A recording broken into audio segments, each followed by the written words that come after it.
Walter, welcome back. This is part 2, Irish Granny Tarot, our book, part 2, Past Lives by Peter and Elizabeth Fenwick. And we were beginning chapter 4, so if you're new to this book, go ahead and watch video number 1 first. This is video number 2. Chapter 4, The Tricks That Memory Plays. Memory is fleeting and paradoxical and unreliable and very possibly reproduced years later. They have been studying memory now for quite some decades, and it's perplexing. Studies at the university with Professor Elizabeth Loftus. I wrote UW, oh okay, I know where this is, the University of Washington, with Professor Elizabeth Loftus.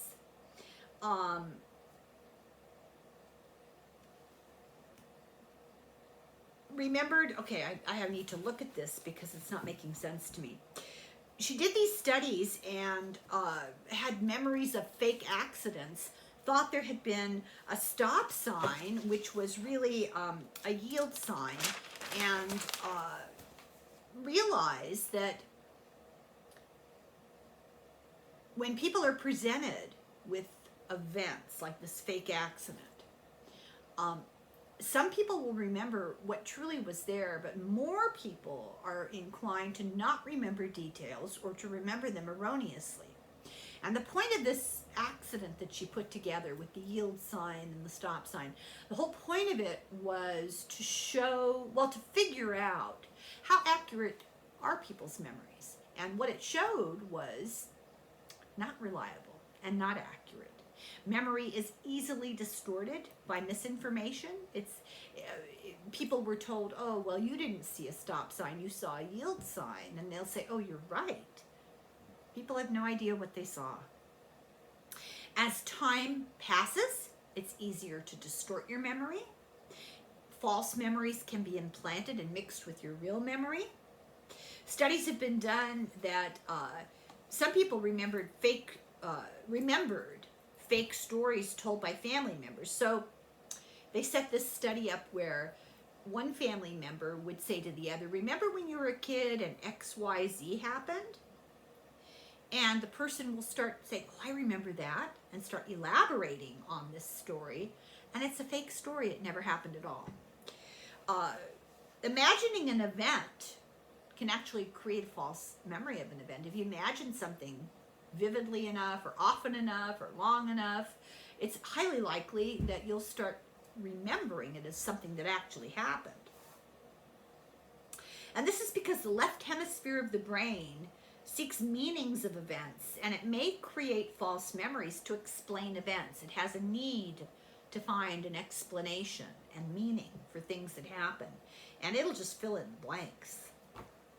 Perhaps people remembering past lives may have a more developed left hemisphere and have a need just to explain things away as a past life. Now, you're not going to remember things at all, probably, from before 1 year old, because in almost everyone, the hippocampus is not fully developed. And if the hippocampus is not mature, you aren't able to retain memories. Its job is to form and store long-term memories. So it's very unlikely. Some people, of course, there's always outliers. It's highly unlikely that you'll remember your first year of life. So they took some people and they planted fake memories about the days right after their birth. And then they put them under hypnosis, and 49% of them remembered these fake memories of right after their birth. In a culture that expects and accepts reincarnation, it's easier to distort people's memory and to get them remembering a life. It's an expectation almost. And this is self-perpetuating. Parents look for signs and encourage children to remember and hunt for birthmarks and get kids, goad them into telling stories. It's very easy for memory to be unknowingly stored, and so you see an event and you don't even realize what you've seen until they put you under hypnosis. For example, a woman who gave unbelievable details of the court of Richard II eventually, and this story is a really long, convoluted story in the book, but eventually they discovered that as a young girl, she had read a very obscure book about Richard II that she had totally forgotten she'd ever read. And that's where she got the details. And had forgotten reading the book, forgotten anything about the book, and forgotten, of course, about the details until she came out with them under hypnosis as a false life memory. And studies show that you can't rely on memory to be infallible. Past life memory could be as simple as a normal function of part of the brain trying to make sense of something that you don't quite logically understand. Brain wants to do that. Science indicates that there's no way to store memory of a past life in your body, because there would have to be some way to transmit that memory from one body to the next, which would imply that there's some sort of external storage and a mechanism of transfer. So the question is consciousness a fundamental property of the universe? Is there some mechanism by which an individual's soul, memory, individuality moves out of the body, possibly hangs around, possibly goes directly into another body, taking memory and personality with it? Is that possible? Well, bad science to say no, it's not, because we don't understand it. Good science to say, well, let's consider the possibilities. One of those possibilities is a set of theories called field theories that talk about collective unconscious, and that would be Jung and Sheldrake. Another set of theories would involve quantum mechanics, the belief in multiverses, and I am not even going to pretend that I understand and can explain those, because I can't. Now, chapter 5. And chapter 4 was lengthy, but it was mostly about personal narrative, and as I said, it was far too difficult to try to condense. So I recommend you read the book. It's interesting. Chapter 5, taken over by the past. A previous personality can be strong enough to take over under hypnosis so that it sounds like you're talking to a different person. For example, The Three Faces of Eve, if everybody remembers that book, and they made a movie.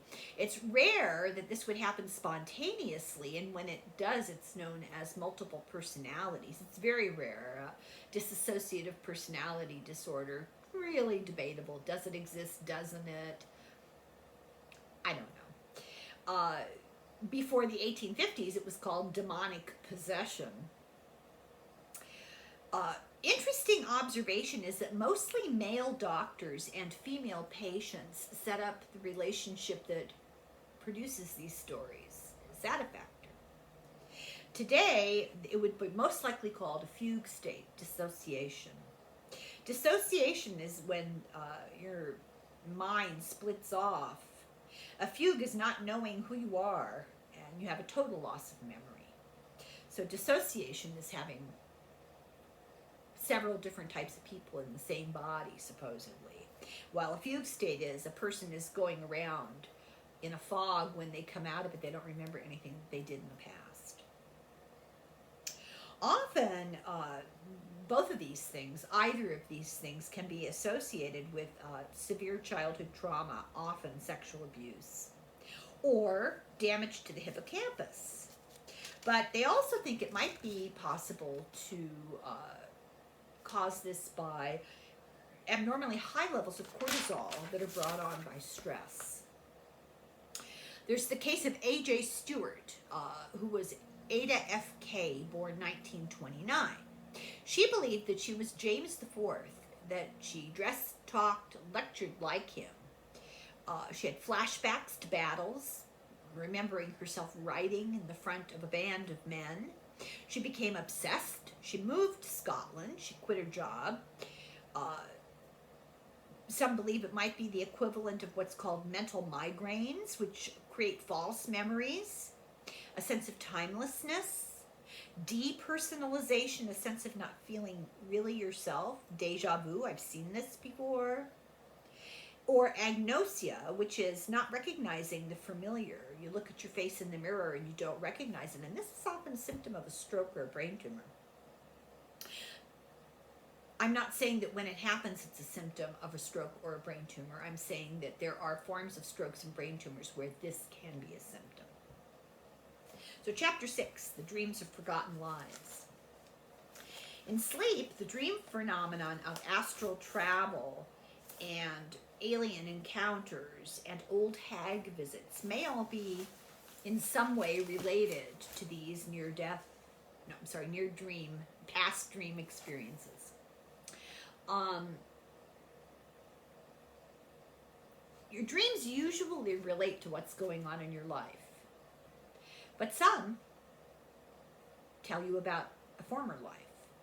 For example, Davina Williams had a dream, and she was a person in the late 17th century who was hanged, who was at the hanging of her husband for stealing sheep. And she had this dream, it was very real. Then the case of the 5-year-old who starts crying out for his mother in the middle of the night. The mother says, here I am, you're okay. And the child says, you're not my mother. People have certain dreams that feel real and that recur, and they start in childhood, and they seem very significant. A little divergence here. I had a recurring dream as a child, and it evolved as I got older. It started out, I was in the car with my family in the back seat, and there'd be a terrible car crash, and all my teeth would fall into my hands. And then as I got older, I'd be driving the car. Same thing, accident, all my teeth fell into my hands. And at one point, I was in a school bus, driving the school bus at one certain age.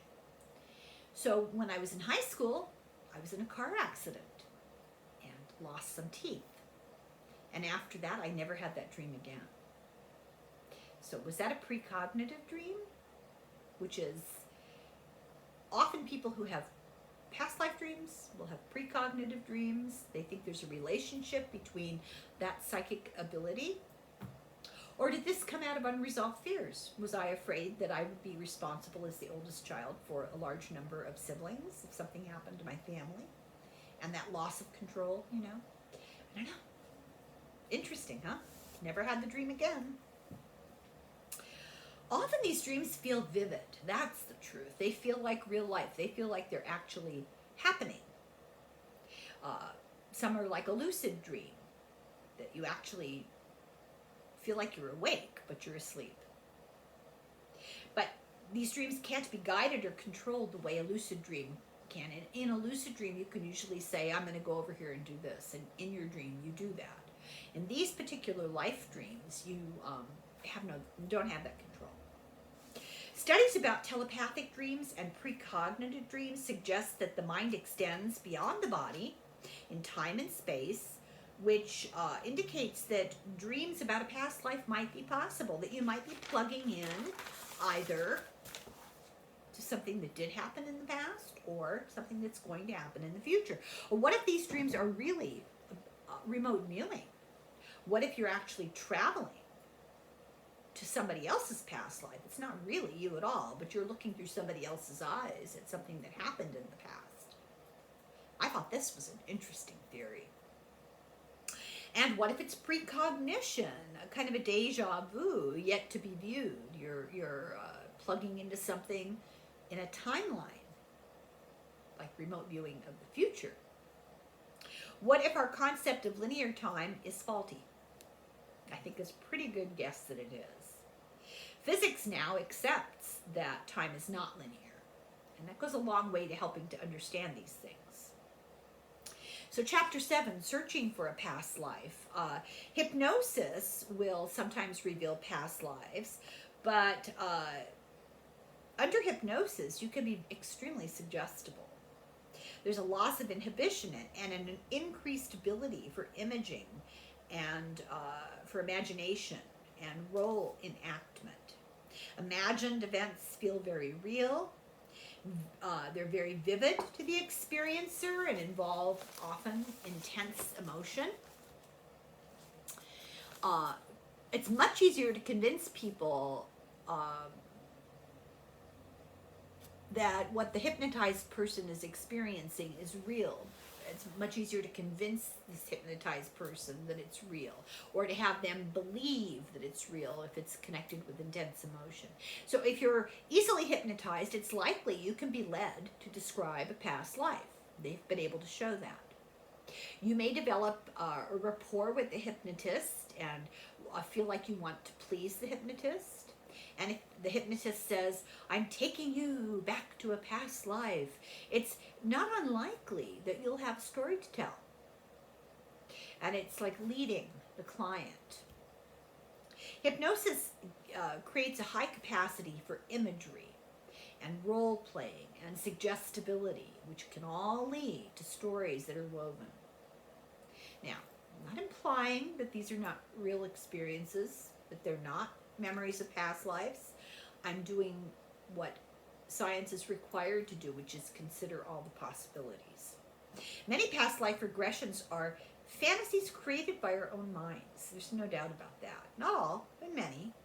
A woman named Helen Wambach did 1,100 regressions, and of those many regressions on people, nobody was an emperor. Nobody was somebody famous. They were all very ordinary, and would lead you to believe that these did not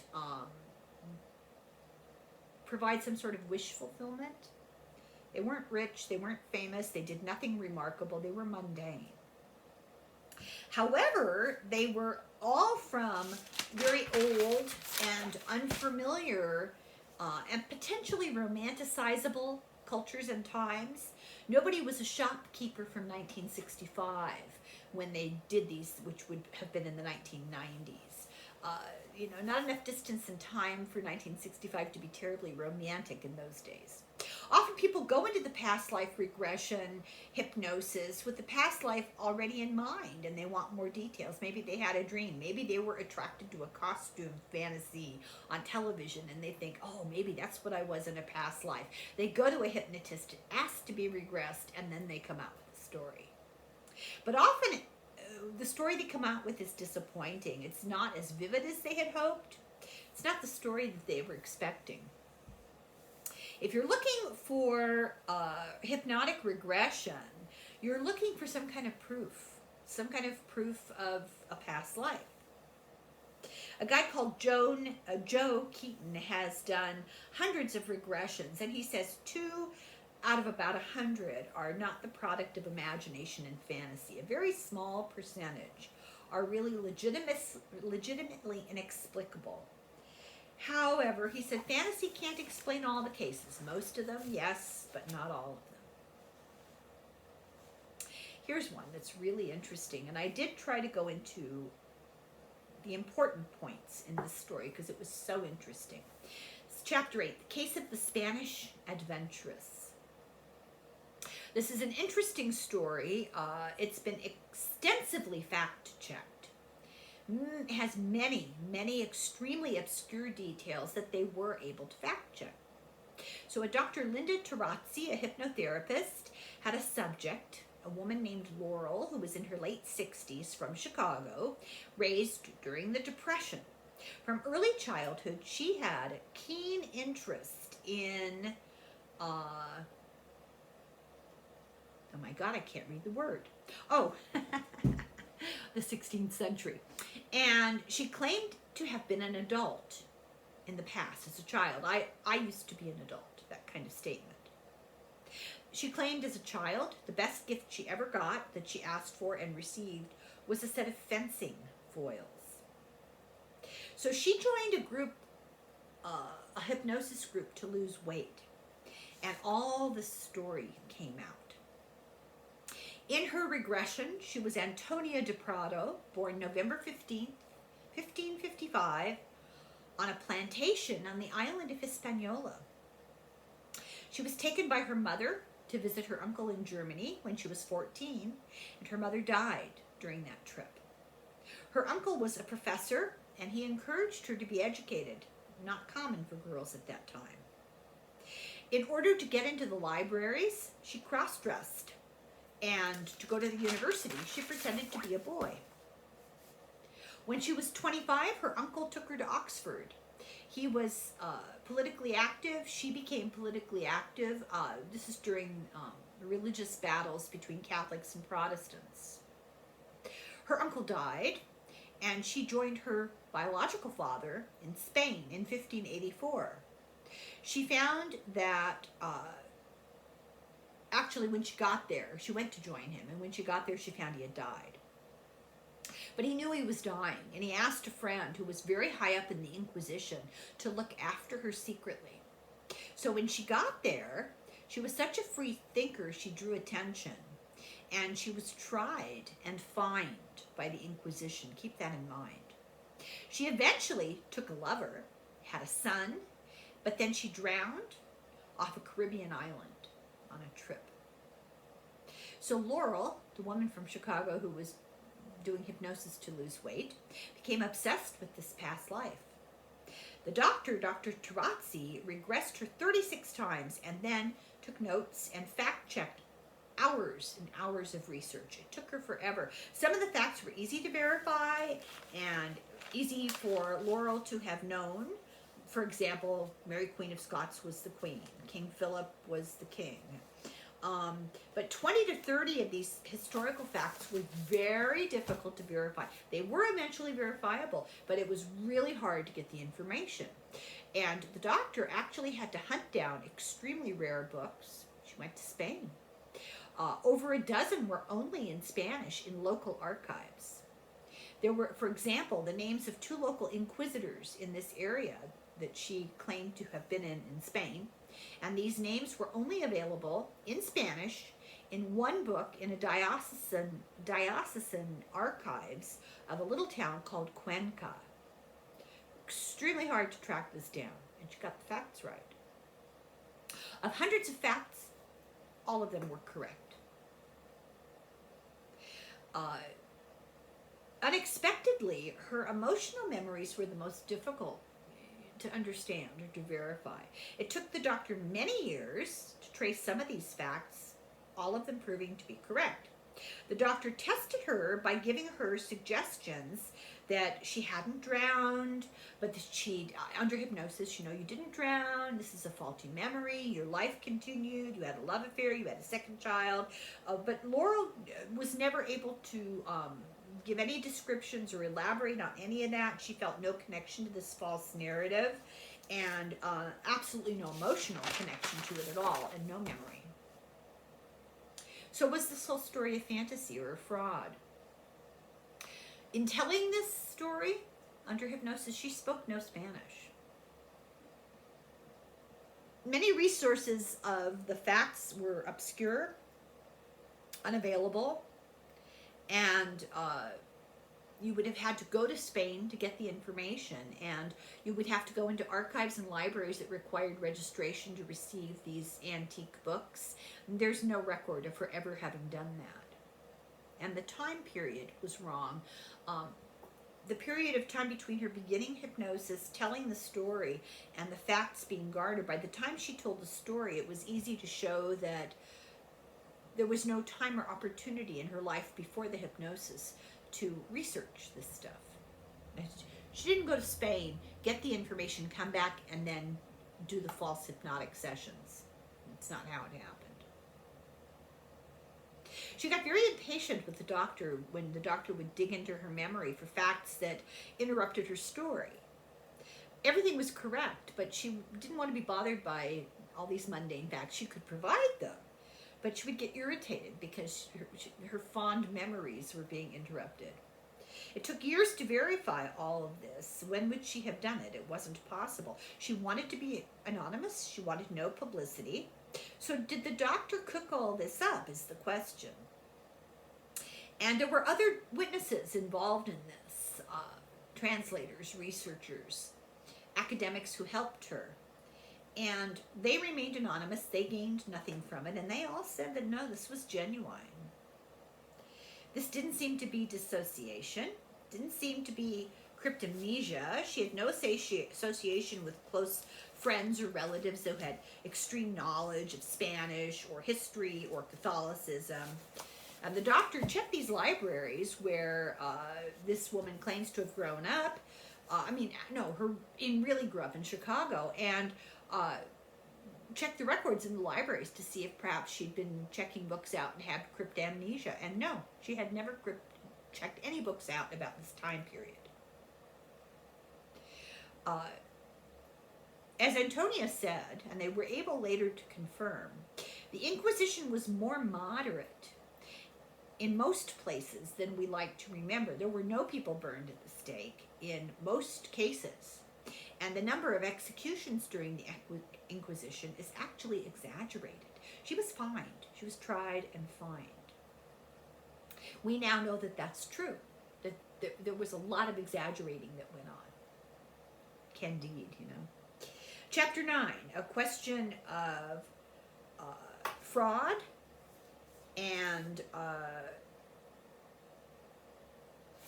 can't read my handwriting. This is so sad. Oh, a case to lie. So would somebody have the time and the money to pursue this sort of thing? Did Laurel have the opportunity, the money to go to these exotic sources of really rare information and to fake a reincarnation story that was that detailed, that would hold up to as much scrutiny? It didn't seem like it. But self-deception and overzealous interpretation of facts is also a fraud, and in many of these cases, you can show that these people have convinced themselves that what's going on is reincarnation, but it's not really. For example, Alfred Hume and the Babylonian princess.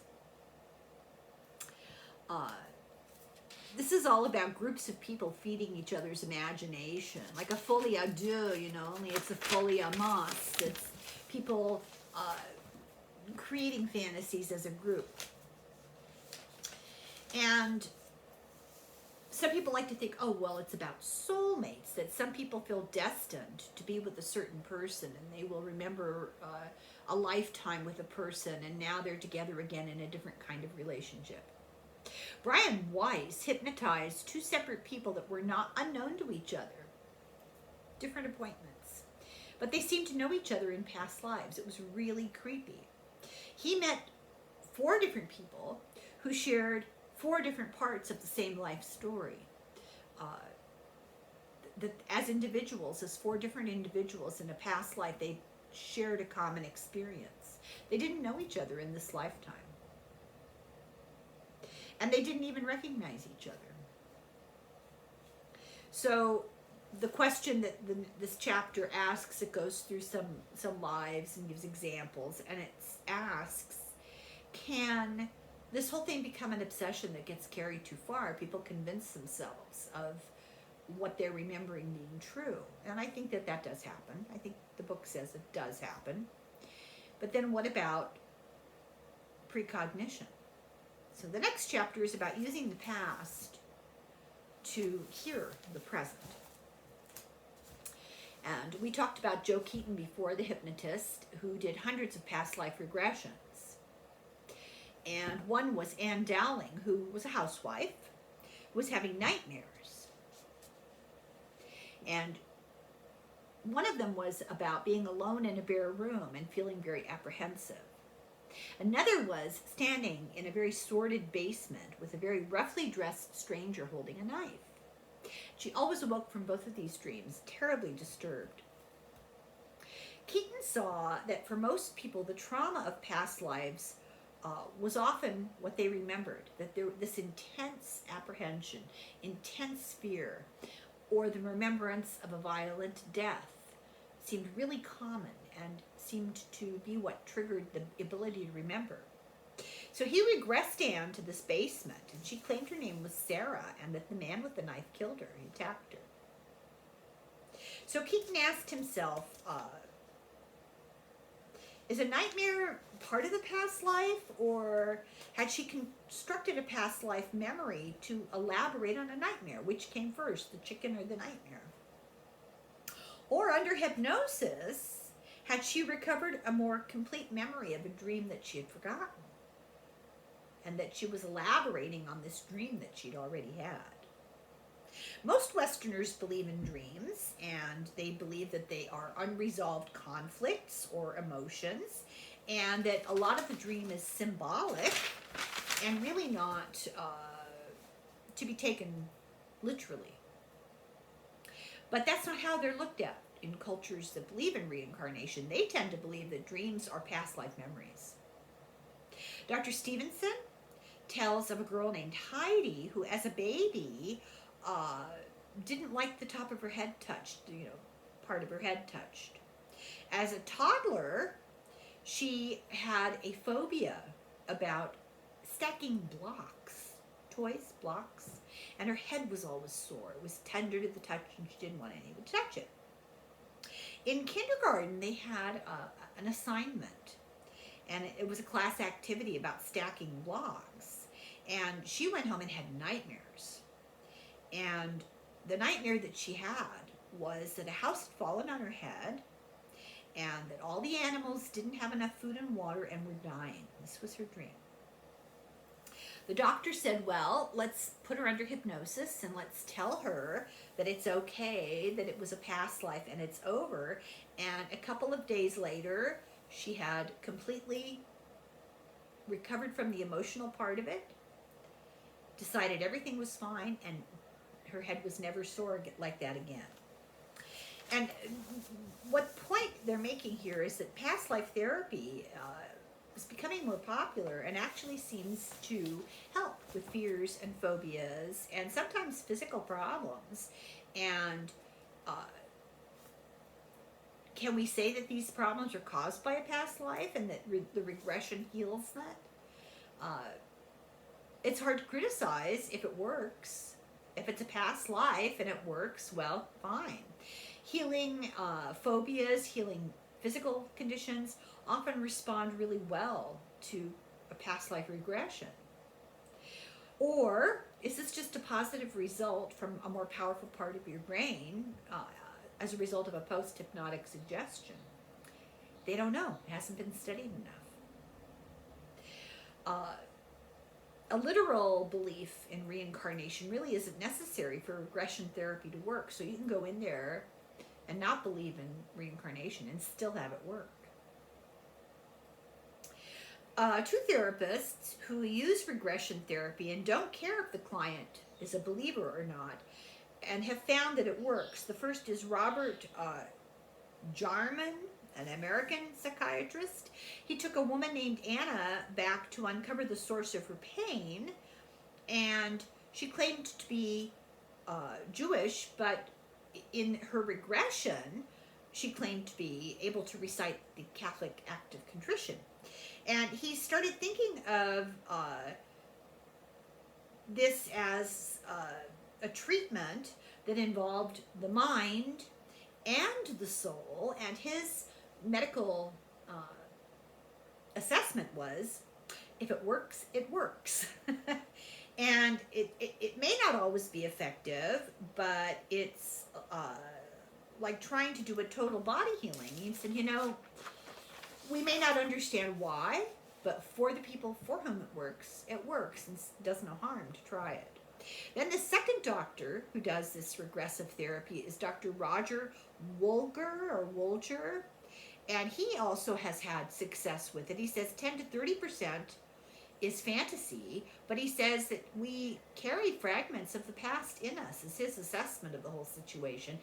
And if you can address the trauma of the past through hypnosis, it can help as a treatment. It provides insights, kind of like dream therapy. And he doesn't use it to prove past lives. He uses it to try to help people through trauma that's causing them problems in the here and now. Then there's a hypnotherapist called Neil Robinson who has had clients remember facts from the past that prove to be true. So instead of healing, he has found that he can cause really strong emotional reactions, and it can be a useful tool to deal with people's present-day conflicts and emotions and fears that are too difficult to face in full consciousness. which may be, he thinks, why they work, because you don't have to face them directly if you're under hypnosis. Distancing from the reality with hypnosis can make it easier to cope.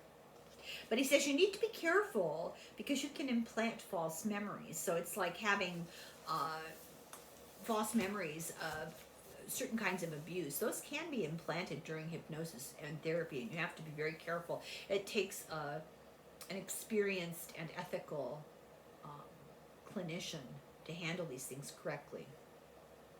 So in chapter 12, they talk about hidden talents, and they said that it's very strange that sometimes people will be born and exhibit skills that they seem to come into this life with. And so the question is, are these false memories? Are they a fraud? Is it telepathy? I mean, the same questions they're asking all the time about these past life things. Can a natural talent be a reborn talent? So they had a woman in a calligraphy class who was working hard to learn several different kinds of scripts. Yet in 10 minutes, she entirely learned how to write perfect copperplate.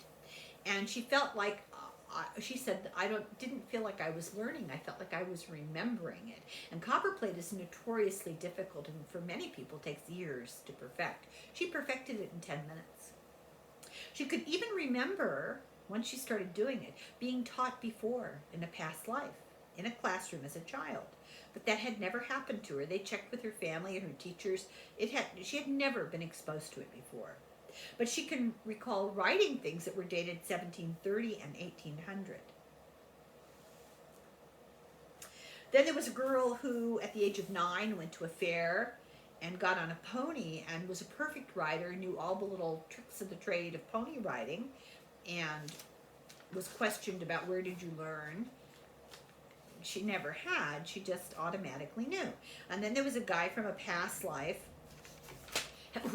got a past life reading, and it was told that he'd been an architect and a designer of stained glass windows and carpets. And he was actually shocked by this because as a very young child, he had spent hours amusing himself drawing buildings and stained glass window designs and patterns for carpets and drapes for the fabrics. As a tiny child, these had been his interests.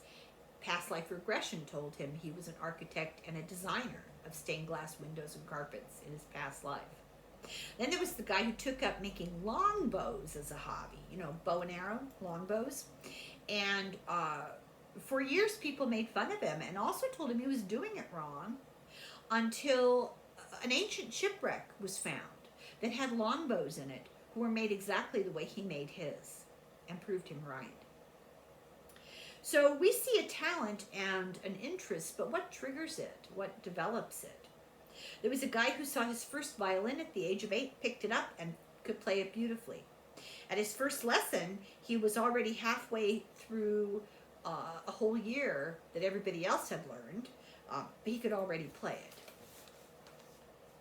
So do we somehow have a genetic memory? Do we have an ancient memory that's just implanted in us?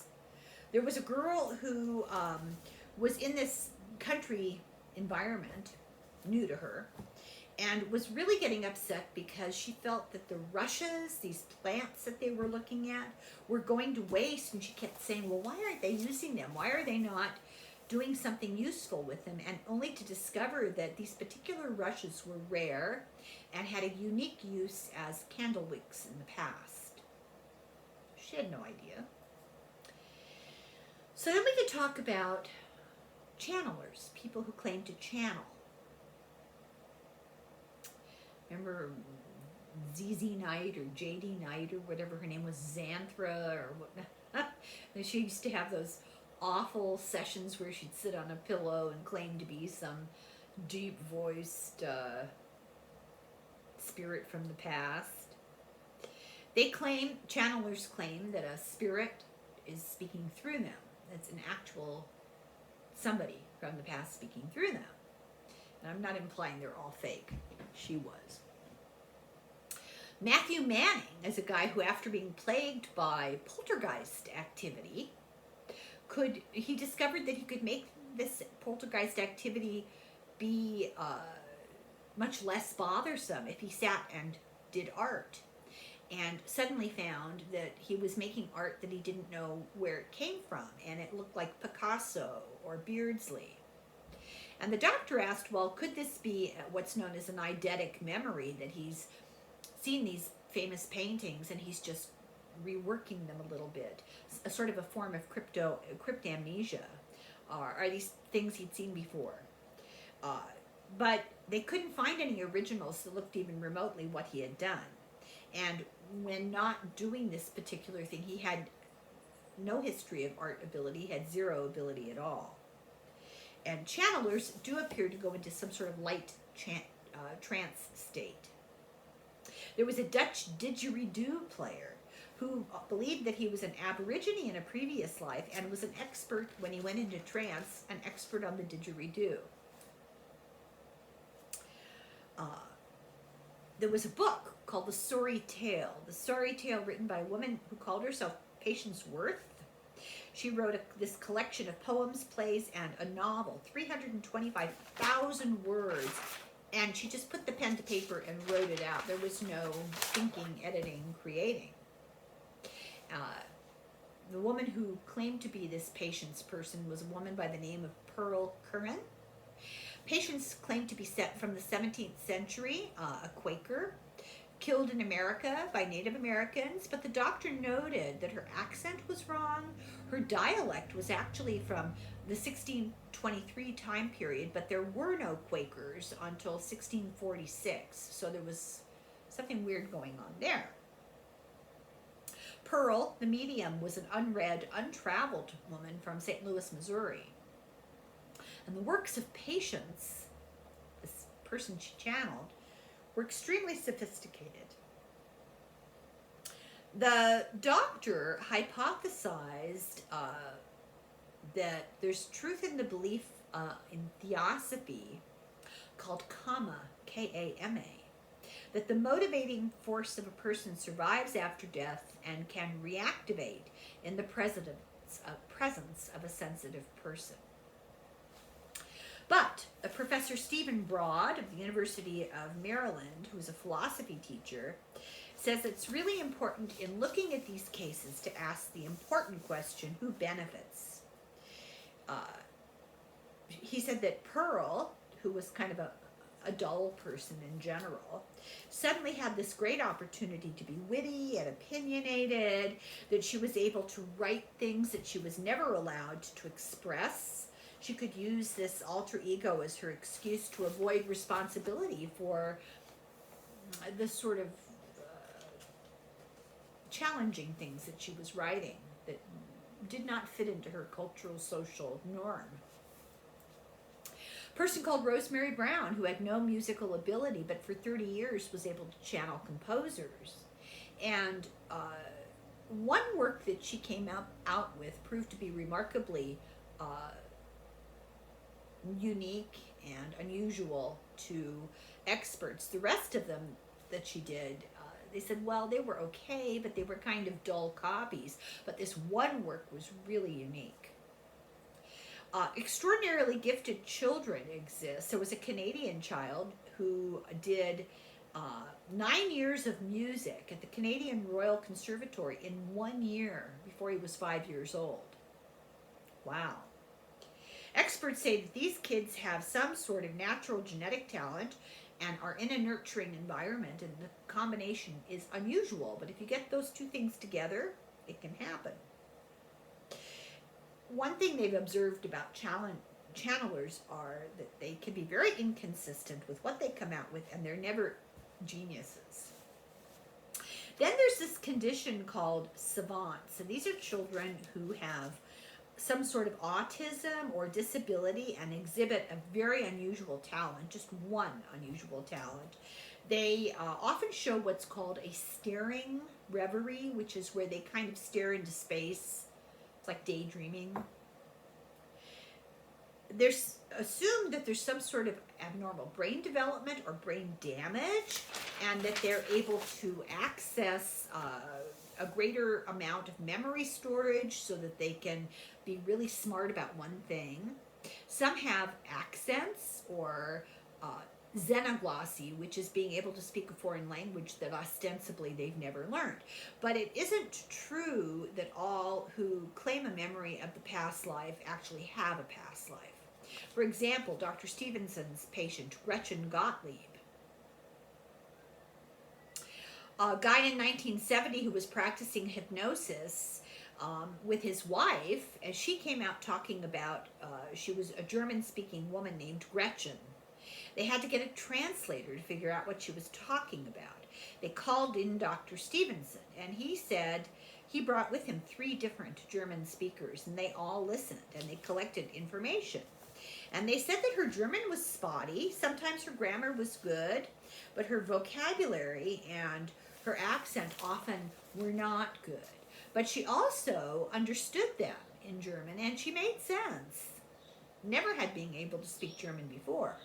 They were never able to figure out where she picked up the German. They just had no explanation for this. Then there was a woman called Utara who ended up speaking an ancient, archaic form of Bengali when in a trance, ostensibly of a past life. No explanation how she had learned it. She was uneducated in a small village in India. She wrote an archaic script, anti-clockwise in the old way while in trance. No evidence that she'd ever studied it. She didn't have the hours or the years necessary to be so proficient in an obscure form of a language that she didn't speak already. Surrounded by no learned people.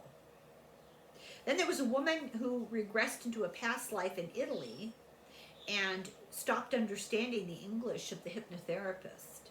However, cases of English speakers from the 16th century should not be understandable. So when somebody regresses into that time period, the language at that time, even though it was English, was so different that it would be unintelligible for a modern person.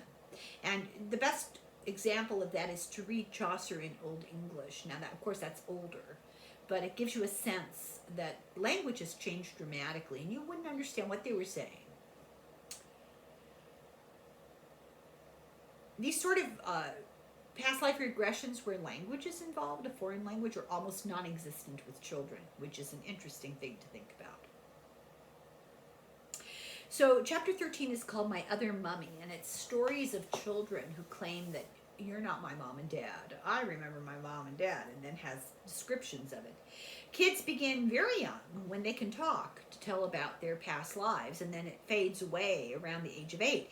And explanations of how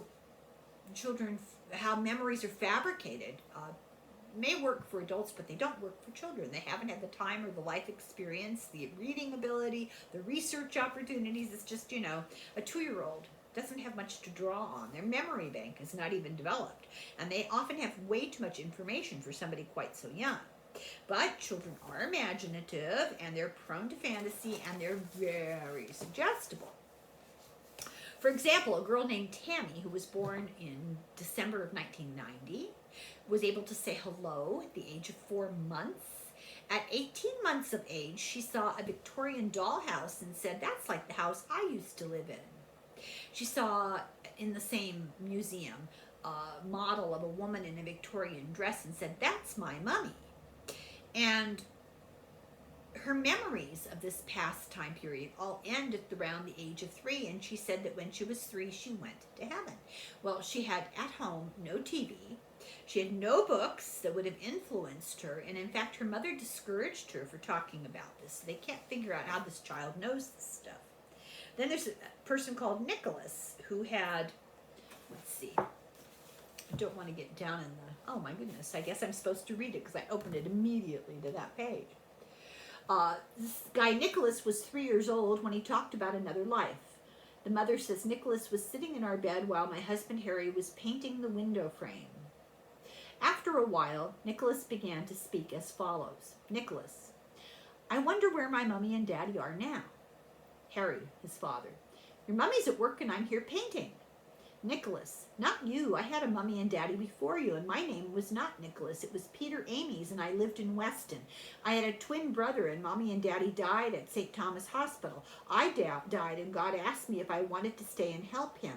I said I wanted a new mommy and daddy, and that's why you got me. His parents are convinced there's no way Nicholas could have heard any of the names he mentioned, and he never referred to the matter again. It was the utterly straightforward way he talked about this previous life that made his father, who had always been a skeptical man, believe him. Interestingly, as we've mentioned, 80% of these children with past life memories have died violent deaths in their past lives. And kids who remember past lives almost never remember being adults. It's the adults who start having memories of being adults. Do parents who believe in reincarnation subtly encourage pseudo-memories in kids? They found that Indian parents discouraged memories more than Western parents because they had a cultural fear that if their children talked about past lives, they would die young in this life. That's interesting. To me, anyway. A guy called Gopal Gupta, at the age of 2, claimed to be a person of high caste, much higher caste, and with a memory of a previous life as a Brahmin, who had owned a chemical company, had a large house, a wife, 2 brothers, and one of the brothers shot him. That's how he died. 6 years later, Gupta's father, in this present life, went to the city on business where he claimed he had lived in a former life. And he discovered that all these details were true. There was a person who had been shot by his brother. They'd had a business disagreement and he shot him. The old family invited the child to visit. He, without coaching, knew that who all the people were, what their relationships were, what their names were, could name places. His new family hadn't made it up because they had not traveled there. It was too far and they were too poor. The personal details that he spoke of, the private personal details, were mind-boggling, I guess, to this family.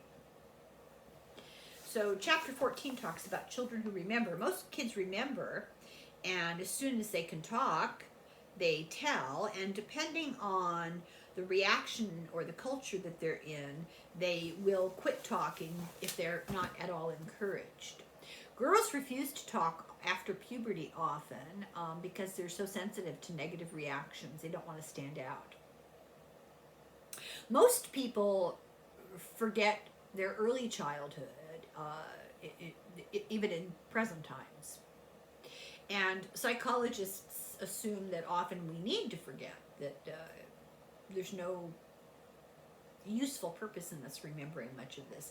Many adults will admit to isolated memories from very early on in their lives, but not full memories. Many parents note that very young kids with some stories about the past will say things like, "When I used to be Jenny," or "my other mom," whatever the reference is. When adults show too much interest and start prying into these kids' stories, make a fuss, these memories can become elaborate, and they can include all kinds of embellishments from current events. But there are children who don't want to talk about it. So, for example, after Princess Diana died, this woman's daughter started saying, "When I died in a car crash," and she figured, okay, well, she's picking up on the news, and she's talking about that as though she were a person who died in a car crash. So, of kids who remember, who are they? Out of 100 kids, 55 boys and 45 girls. They're often very intelligent, emotionally advanced. They daydream more. They're better in school. They're imaginative, but overly mature for their age. They have really good, better than normal verbal skills. They have parents who ask about details and stimulate their imagination. They are more serious in nature.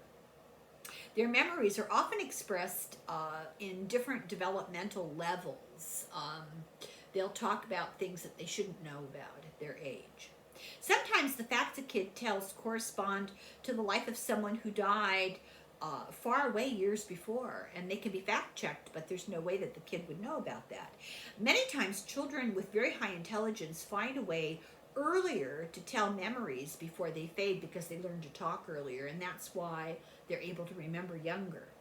There's no evidence of that these kids are more or less socially isolated than other kids, and they're creating fantasies because they're isolated, like they have no friends and therefore they make up stories.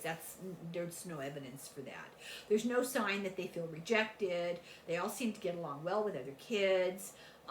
Although some of them did like solitude, they were introspective and liked to be left to their own thoughts.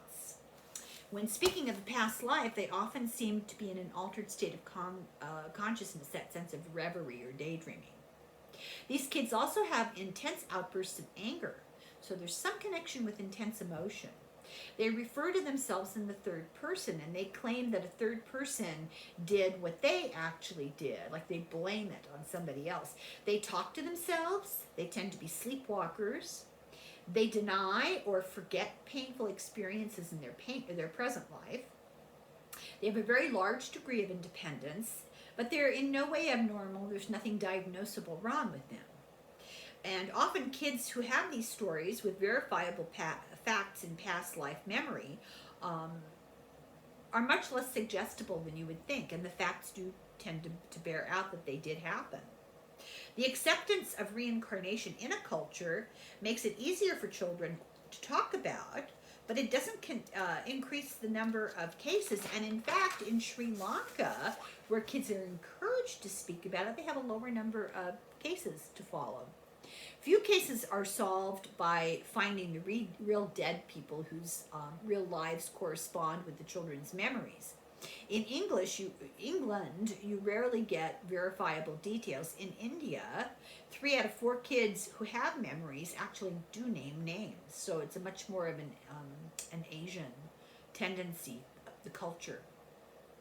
In America, only a third of them name names, and usually their story is about reincarnating as a family member from the past. There was a girl in Sri Lanka born in '84 who claimed to be the reincarnation of a little girl who had died a year and a week before her birth. This other little girl had drowned, and she described this. She made 12 verified statements, including about her death, that would have been very difficult to find out proved to be true. But is this all imagination? Is this coincidence? The boundary between reality and fantasy is blurry up to the age of about 5, which is when these stories start to fade. One factor that these kids share memories spontaneously and don't like to be questioned about it. When people start drilling them about it, they shut down. They'll often blurt details out like they're having a flash of memory, like something triggers a memory and they'll go, "Oh, I used to wear a dress like that when I was, Susie, 20 years ago." They're not like fantasies. They're not fantastic. They're ordinary, plain memories. These stories remain consistent over long periods of time. And as we said before, very few people have memories before the age of 3, and almost nobody before the age of 1 because of the hippocampus.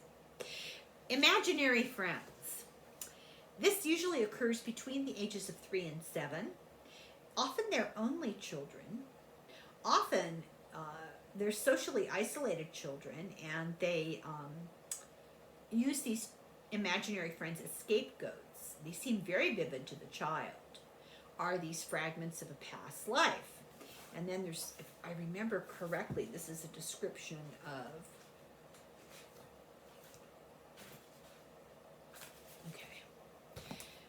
Mrs. Wright, a pseudonym, gives an account of an imaginary friend who seemed to have at least some ghostly substance.